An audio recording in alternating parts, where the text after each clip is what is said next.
तो हम लोग अब डिस्कस करेंगे holistic solution approach versus problem approach, कि हमारा जो अप्रोच है किसी भी प्रॉब्लम को लेके वो हॉलिस्टिक सॉल्यूशन की तरह को लेके है या प्रॉब्लम से ही प्रॉब्लम को जनरेट करने का कुछ अप्रोच है। तो उससे कुछ हम लोग डिस्कशन करते हैं इस टॉपिक पे।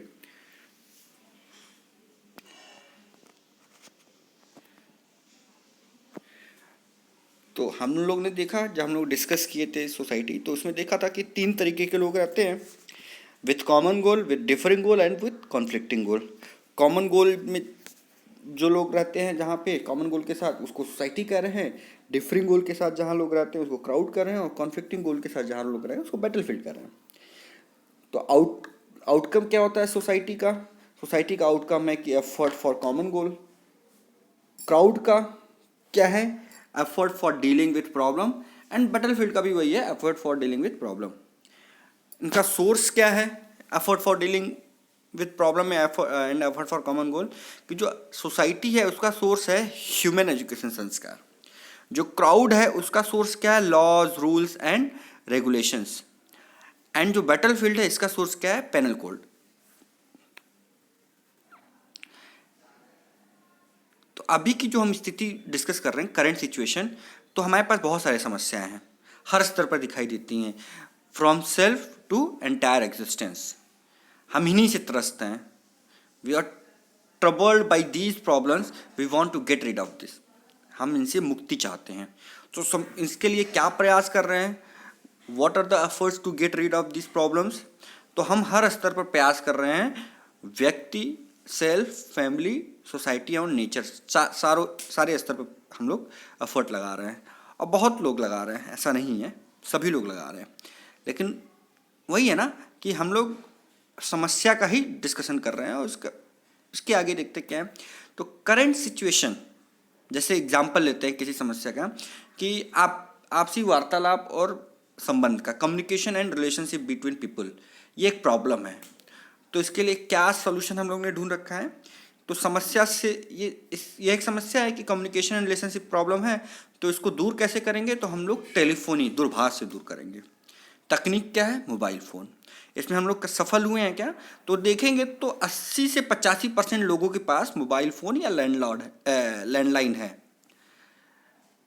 क्या इससे समस्या सॉल्व हो गई? आपसी वार्तालाप सही हो गए, संबंध सही हो गया? क्या ये तकनीक सफल हुई? तो अगर ध्यान से देखेंगे तो वार्तालाप तो बहुत बड़ा है हम लोगों में, लेकिन जो संबंध वाला चीज़ है वो कुछ ठीक हुए हैं और कुछ बिगड़े हैं। तो देखेंगे कि जिससे हमारा संबंध बिगड़ा हुआ है उससे फ़ोन पे बात कर लें तो केवल बात वाला ही चीज़ हो पाता है, संबंध अभी भी नहीं सही हुआ है। दूसरा एग्जाम्पल ले लेते हैं, गन्ने की उचित मूल्य। उसका समस्या है ये, समाधान क्या है उसके लिए? तो उचित मूल्य के लिए किसानों ने अनशन किया, आंदोलन किया। तो आंदोलन का क्या आउटकम आया? तो आंदोलन का आउटकम यह है कि जो 80 रुपये प्रति क्विंटल जो भी था वो अब 35 रुपया हो गया। तो क्या आंदोलन सफल हुआ? तो आंदोलन कहाँ तक सफल हुआ है वो देख लेते हैं, कि 35 रुपये पर क्विंटल होने से ये क्या हुआ है कि हमें दाम ज़्यादा मिला है। उसका इफेक्ट क्या दिख रहा है कि हमें दहेज देना पड़ रहा है, हमें दहेज लेना पड़ रहा है। उस पैसा से हम लोग क्या कर रहे हैं? हथियार रख रहे हैं, हम लोग भोगवादी खर्च कर रहे हैं। इससे क्या हो रहा है? असुरक्षा बढ़ रही है। तो जो भी समस्या है उसका हम लोग जो भी प्रयास कर रहे हैं वो हॉलिस्टिक सोल्यूशन नहीं है। उसके लिए हम क्या कर रहे हैं? टेम्पररी सोल्यूशन ले रहे हैं कि इतना रुपया है, इसको ज़्यादा बढ़ा के और पैसा ले लें, लेकिन उसका जो आउटकम आ रहा है वो देखिए क्या हो रहा है। तो इसीलिए कह रहे हैं कि प्रॉब्लम, ये सारा कुछ प्रॉब्लम अप्रोच है, कि एक प्रॉब्लम खत्म हुआ फिर दूसरा प्रॉब्लम शुरू हो गया। हमें क्या देखना है कि हमको हॉलिस्टिक सॉल्यूशन की बात करनी है। तो need for holistic solution perspective क्या है? कि there are no exclusive technical और managerial solution to the underlying issues. For answers we need to look at these holistically. Technology management is only a means to achieve what is considered valuable. What is considered valuable has to be decided by human being and not by technology itself. In the absence of a common underlying understanding of what is valuable for human being, and in all aspects of living, technology use is directionless. In fact, without a holistic perspective, technology use can be problematic, harmful and destructive. मतलब बिना सही समझ के technology का use भी बहुत सही नहीं होता है, वो हार्मलेस और डिस्ट्रक्टिव ही होगा। In the current use of technology 3 major symptoms are visible.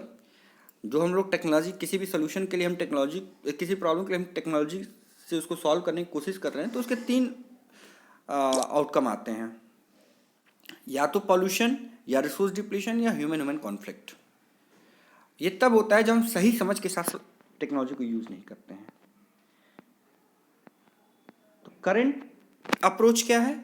समस्या है, समस्या से मुक्ति के लिए प्रयास, ये करंट अप्रोच है। और वो प्रयास क्या है कि वो टाइम बीइंग के लिए होता है, जैसा चल रहा है वैसा ही ठीक है, और कुछ और भी कुछ करने की आवश्यकता नहीं है। या कोई समस्या आया, उसको for the time being solve कर लिया, उससे कुछ और समस्या उत्पन्न हो गई, ये करंट अप्रोच है। अल्टरनेटिव अप्रोच क्या है कि जो भी समस्या है उसके लिए क्लैरिटी ऑफ एनकम्पासिंग सॉल्यूशन, समाधान की स्पष्टता, about living with human conduct in every aspect of living. समाधान के लिए क्या प्रयास किया जा रहा है, और समस्या की समीक्षा समाधान के प्रकाश में, समस्या से मुक्ति के लिए प्रयास। ये 4 विकल्प हैं करंट अप्रोच की जगह। क्या हम इसको चेक कर सकते हैं कि ये चारों काम जरूरी है, या किसी को हम छोड़ सकते हैं और कुछ ऐड कर सकते हैं? और अगर चारों जरूरी हैं चारों, तो इसमें प्रियोरिटी क्या होगी? 1 से 2, 3 से 4 होगी, या 3 से 4 एंड 1 से 2 होगी? इसको हम लोग चेक कर सकते हैं। तो देखेंगे कि जो ऊपर वाले दो हैं कि समाधान की स्पष्टता, मानवीय लक्ष्य की पहचान, मानवीय आचरण से जीने का कार्यक्रम, और समाधान के लिए प्रयास, ये कॉन्टिन्यूअस है, ये चलता रहता है। लेकिन जो टेम्पररी है वो क्या है? समस्या की समीक्षा समाधान के प्रकाश में, हर समस्या की समीक्षा अलग अलग होगी, एंड समस्या से मुक्ति के लिए प्रयास, ये टेम्पररी है। ठीक है, थैंक यू।